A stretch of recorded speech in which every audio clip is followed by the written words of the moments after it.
En 2018, l'aéroport d'Orly va présenter un nouveau visage. Aéroport de Paris a en effet décidé d'engager d'importants travaux de rénovation et de relier les terminaux sud et ouest en un terminal unique avec 3 salles d'embarquement. En tout, 100 000 m² de nouvelles surfaces d'accueil seront ouvertes pour les passagers. Mais pour Robert Léon, adjoint au directeur des aires aéronautiques sur le deuxième aéroport de France, le renouveau d'Orly débutera en janvier. Cet ingénieur en travaux publics spécialisé dans les aéroports en milieu aéroportuaire s'occupe depuis 10 ans de la maintenance et de l'entretien de ce que l'on nomme les aires aéroportuaires, c'est-à-dire les 800 hectares qui entourent l'aérogare, pistes, voies de circulation pour les avions et les véhicules autorisés, taxiways, mais aussi tous les bâtiments qui bordent les pistes en dehors de l'aérogare, comme la caserne des pompiers. Il nous explique comment construire une piste. Alors, le premier, c'est de savoir quels sont les types d'avions qu'on veut recevoir. Et donc déterminer, je dirais, l'avion de référence qui va servir à dimensionner la piste. Donc cet avion de référence, il va donner un certain nombre d'informations, et notamment plusieurs informations liées aux longueurs nécessaires pour décoller, pour l'accélération arrêt, pour l'atterrissage. À partir de ces données-là, l'altitude de l'aéroport joue un rôle également pour corriger les longueurs de piste. Donc tous ces calculs amènent à déterminer des longueurs de piste. L'avion de référence et ainsi que tout le trafic que l'on prévoit donne un certain nombre de mouvements qui, retransformés, permettent de déterminer l'importance qu'il va falloir donner à la piste et donc sa structure. Donc on a une longueur, la largeur en principe est déterminée par l'avion de référence. Pour un code E, c'est 45 mètres plus 2 fois 7,50 m d'accotement. Pour un code F, comme là 380, ça va être une piste qui peut faire 60 mètres de large, plus des accotements. Donc c'est l'avion de référence qui va déterminer une grande partie des caractéristiques géométriques et de constitution des pistes. Le trafic, lui, donne l'importance. Donc on affecte, à une fois qu'elle est construite, on affecte à la piste ce qu'on appelle un PCN, c'est-à-dire une capacité portante. On lui affecte un certain nombre de chiffres qu'il faudra comparer avec les ACN des avions. Si l'ACN est bon, il peut opérer sur la piste sans contrainte. Si l'ACN est trop gros, il faut qu'il demande l'autorisation au service de l'aéroport pour savoir s'il peut utiliser la piste. Maintenant, en termes de structure, il y a deux types de structures possibles. Il y a des pistes qu'on fait en chaussée souple. Alors la chaussée souple, c'est une chaussée constituée comme une route. En gros, c'est une chaussée dans laquelle l'ensemble des couches, en partant de la plus profonde à la plus superficielle, ont des résistances de plus en plus élevées en venant vers le haut. C'est-à-dire qu'elle répartit les charges de surface sur le sol d'assise, elle élargit et donc elle diminue les pressions. Il y a l'autre technique de chaussée qui sont les chaussées dites rigides, qui sont constituées essentiellement par des dalles béton. Donc l'épaisseur des dalles béton, les sous-couches de chaussée qu'on met dépendent à la fois de la qualité du sol, mais également effectivement des avions qu'on veut accueillir. Bon, sur des chaussées comme Orly, qui sont des chaussées pour du code E, c'est-à-dire du gros porteur, type 747, 777, les dalles font de l'ordre de 38 à 40 cm, pour donner un ordre d'idée. Voilà. Donc ces dalles, elles sont assemblées, en principe, il y a un calpinage qui est prévu. Sur Orly, le plus répandu, c'est 7,50 m par 7,50 m, mais aujourd'hui, on travaille sur des dalles plus petites qui résistent mieux dans le temps. Sur les chaussées souples, alors après, il y a le dernier cas, qui sont les chaussées construites en béton et qui, par la suite, ont été renforcées avec des bétons bitumineux. Elles ont l'aspect d'une chaussée souple, elles sont recouvertes de noir. Donc on parle, nous, des chaussées en noir et des chaussées en blanc, hein, pour opposer le béton bitumineux au béton de ciment. Hein.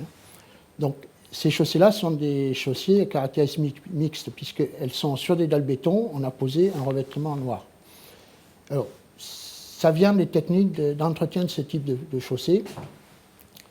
C'est plus facile et plus rapide à remplacer un revêtement de noir que l'on rabote et que l'on remplace, que de casser et de refaire des dalles comme on le fait sur des chaussées béton. Il y a des cas où on ne sait pas le faire, par exemple la piste 3, ici, hein, piste 0826, on ne peut pas la renforcer par des couches de noir, Tout simplement parce qu'il y a une série de points durs le long de la piste, comme l'ouvrage d'art, et que si on recharge, on met des charges sur le pont, et donc on diminue ses capacités portantes, et ça voudrait dire qu'on ne puisse plus recevoir les gros porteurs. Donc, c'est des chaussées qu'il faudra refaire impérativement en béton et non pas avec des solutions plus simples en noir. Alors, les chaussées en noir sont généralement calculées pour 10 ans de trafic. Les chaussées en blanc, donc en béton de ciment, sont généralement faites pour résister 20 ans au trafic. Voilà. Donc en gros, dans les planifications, c'est une chaussée en noir, on va la prévoir tous les 10 ans. Alors, évidemment, si au bout de 10 ans, il est encore en bon état, on ne va pas s'amuser à la refaire. Mais la durée de vie, sensiblement, c'est au moins 10 ans, parfois un peu plus, mais c'est 10 ans. Pour les chaussées en béton blanc, ça va être une dimension de 20 ans. Mais il faut savoir que refaire une piste en béton de ciment, ça coûte beaucoup plus cher que de refaire un tapis en noir. En gros, ça coûte 2,5 fois plus cher. L'entretien est un peu différent. Les chaussées en noir qui sont sur des chaussées souples, on va plutôt avoir dans le temps à traiter des déformations, et notamment de type orniérage ou des problèmes de dégradation du béton bitumineux. Ce qu'on ne va pas trouver dans les chaussées qu'on est sous couche en béton. Donc, on peut avoir à retraiter des problèmes ponctuels en noir, de flash, de déformation, ce qu'on ne retrouvera pas forcément dans les chaussées béton. Par contre, c'est beaucoup plus facile de traiter du noir, c'est-à-dire on le rabote sur le morceau qui ne va pas et puis on le refait, que des chaussées béton où il faut tout recasser pour tout refaire. Sur les chaussées béton, on va surveiller essentiellement le problème du maintien des dalles entre elles.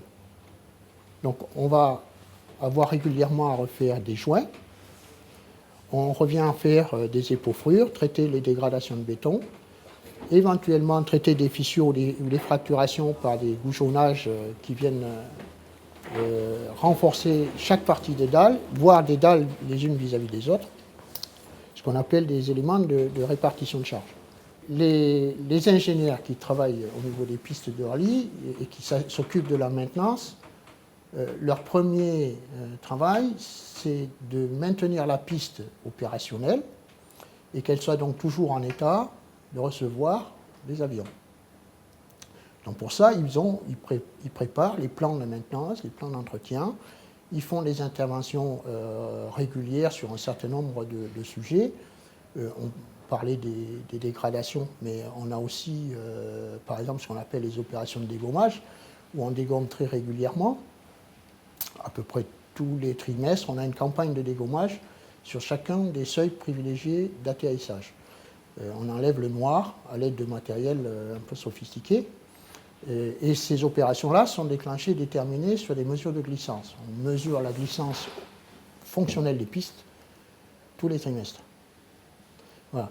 Alors eux, leur boulot, c'est de prévoir toutes les opérations de maintenance à faire pour que la piste reste opérationnelle tout le temps.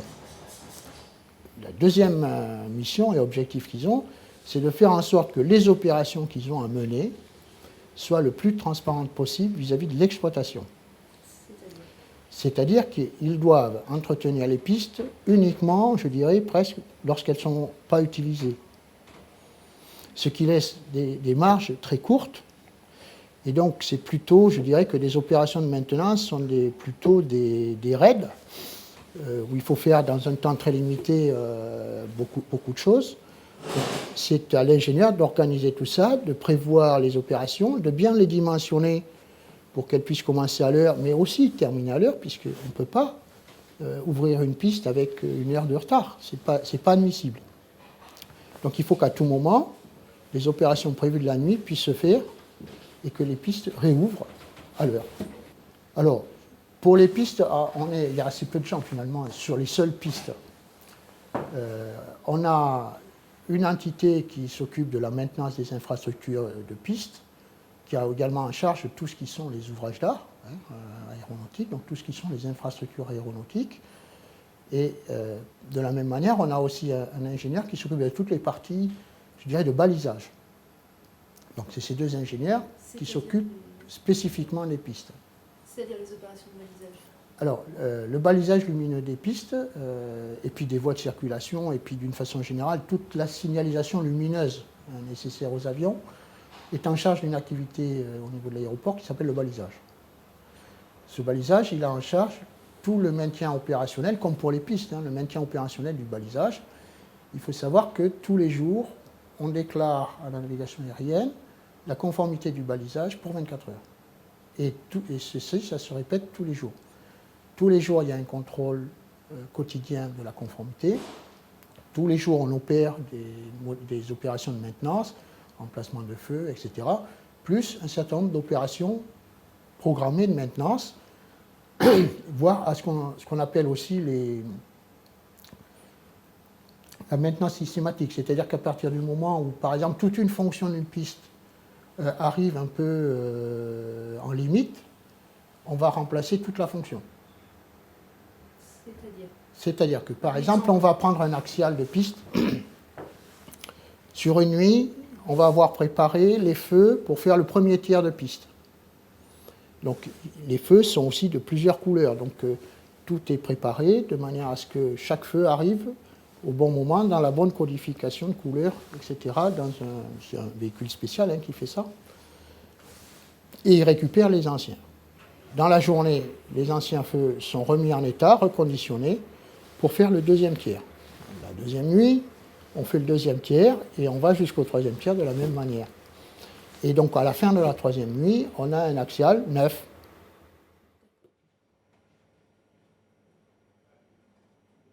Alors, il y a trois types de profils, je dirais. Il y a des ingénieurs de type des ingénieurs ENAC, qui viennent de la filière aviation civile, donc souvent des filières aéroports, pas forcément électronique ou contrôle aéroport. Il y en a d'autres, mais c'est une des filières. Deuxième filière, c'est les ingénieurs de travaux publics. Donc, on a plusieurs, parce qu'il y a des ouvrages, effectivement beaucoup d'ouvrages qui sont sensibles, donc on a aussi ce type de gens. Et puis, des ingénieurs également dans les domaines électriques, tout type électrique, on parlait du balisage, mais il y a d'autres installations électriques un peu partout. Nous, on s'occupe par exemple de tout ce qui est éclairage des aires de trafic. Les aires de trafic, c'est là où on stationne les avions. Ça doit fonctionner aussi tout le temps.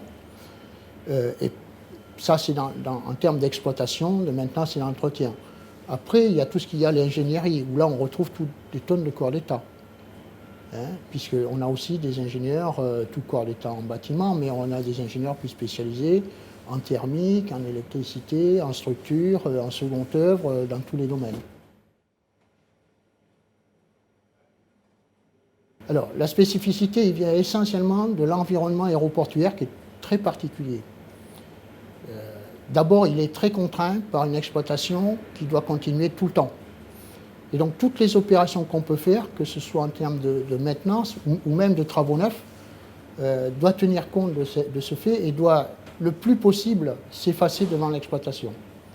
Ça, c'est la première contrainte. Ensuite, c'est un environnement contraint en matière de servitude.